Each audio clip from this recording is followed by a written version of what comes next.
Ang masasabi ko po sa katitikan na ibinigay po sa amin ng ating pong mga mangangaral bilang mga nagmamanggagawa sa loob ng iglesia ay isang napakabuti at napakaganda na ito po ay maisabuhay po namin dahil sinasaad po roon na kailangan ang isang nagmamanggagawa ay sumunod ayon sa requirements ng Biblia para maging karapat-dapat sa katawagang manggagawang sa Diyos.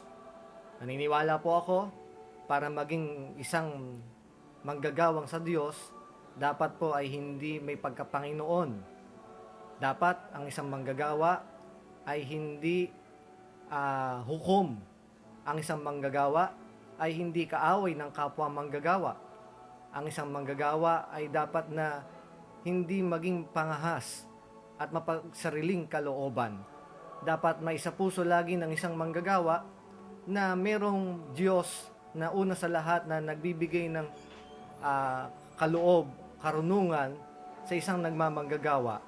At meron po siyang kinakasangkapang mga mangangaral na sa Diyos, lalo na sa mga huling kapanahon ng ito, na siya walang iba kundi si kapatid na Eli at si kapatid na Daniel, na dapat panatilihan ng isang nagmamanggagawang sa Diyos. Una, dapat ang isang manggagawa ay manatili sa aral at sa pinagkaroonan niya ng katunayan. Lamang nalalaman namin kung kanino namin ito natutunan.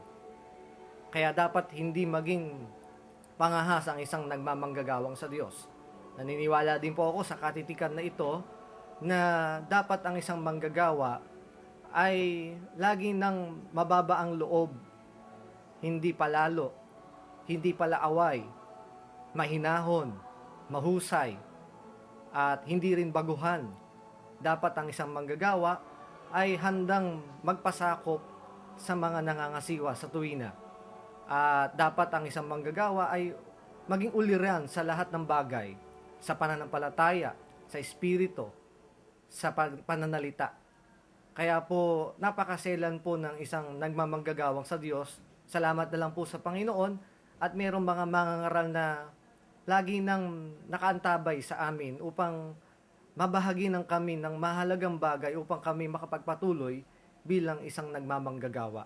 At sa tulong at awa po ng Diyos, sa pagbibigay po niya sa amin ng katungkulang ito, sa maliit po naming magagawa ay magpapatuloy po kami sa kalagayang manggagawa, sa mabuhay man o sa mamatay.